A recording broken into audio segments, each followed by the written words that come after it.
beri baa gabar waxay xaramka ku dhex aragtay haweeney qiyaasii da'deedu ay tahay 70 sano jir oo indhaheedu ilma aan kala joogsi lahayn ay ka socdaan. dabadeedna gabadhii ayaa haweeneydii weydiisay, maxaa ku helay hooyo oo sidan aad ugu oynaysaa? haweeneydii waxay ku jawaabtay, waxa sidan iiga ilmaysiinaya haddii aan kaaga waramo waxaa jirtay berigii aan gabar qaangaara aan noqday ayaan waxaynu isguursananeen waxaanan isqabnay oon wada noolayn muddo 8 sanadooda. wakhtigaasi wax caruura iskuma aanan dhalin. kadib ninkayga wuxuu guursaday xaas kale oo alle uu kala siiyey wiil, waxayna arrintaasi ay ugu keentay qalbijab xoog leh iyo murugo joogto ah. waxay tiri muddo 2 sanadooda markii uu saygayga qabay xaaskiisa kale ayaa waxa maalin dhacday inay safar u baxeen isaga iyo xaaskiisa kale, waxaana la iga tegay wiilkii yaraa oo 2 jir ah. markii ay cabbaar sii maqnaayeen ayaa waxaan go'aansaday in wiilka yar aan si xun u ciqaabo. dabadeedna intaan falkaa guracan ku dhaqaaqin ayaa waxaa soo dhacay teleefon, waxaana la ii sheegay in ninkayga iyo xaaskiisaba ay shil galeen, labadooduna ay meeshaasi ku geeriyoodeen. kadibna waxaan sameeyey inaan wiilkii yaraa silciyo, waana garaacay ilaa uu ka mir daboolsamo, waxaana aan ku dhex tuuray qolka. muddo yar kadib ayuu wiilkii yaraa soo naaxay isagoo leh, maama caana isii. misna mar labaad ayaan si xun u garaacay, waxaana mar kale ku dhex tuuray qolka, waanan ku soo xiray. muddo yar kadib waxa ay qabatay hurdo, waanan yara seexday.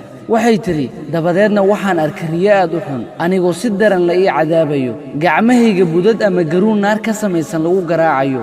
markaasaan mar qura hurdadii ka soo booday, mise waxaan maqlay saqiirkii yaraa oo cod hoose ku leh, maama caana isii, maama caana isii. dabadeedna intaan naxay ayaan caano iyo biyo siiyey.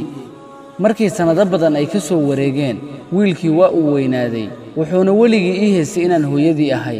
waxaanan guursaday 3 jeer, laakiin wax caruura maanan dhalin. waxay ku soo gebagabaysay maamada ka sheekaynaysa qisada oo iyadana ay ku dhacday.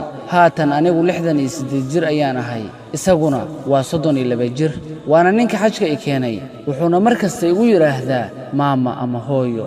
waxay tiri maamadii ka sheekaynaysay qisada oo ah qofka ay ku dhacday qisadana, waxaan marka gabar yahay la oynayaa wiilkaa yaraantiisa sidaan u silciyey oo u jirdili jiray xanuunkeeda iyo sida uu ii wanaajiyey markii uu weynaaday, anigoon cidaan isaga ahayn haysan iyo anigoonan u sheegi karin wixii dhibaato ahaa ee aan ku sameeyey markii uu saqiirka ahaa.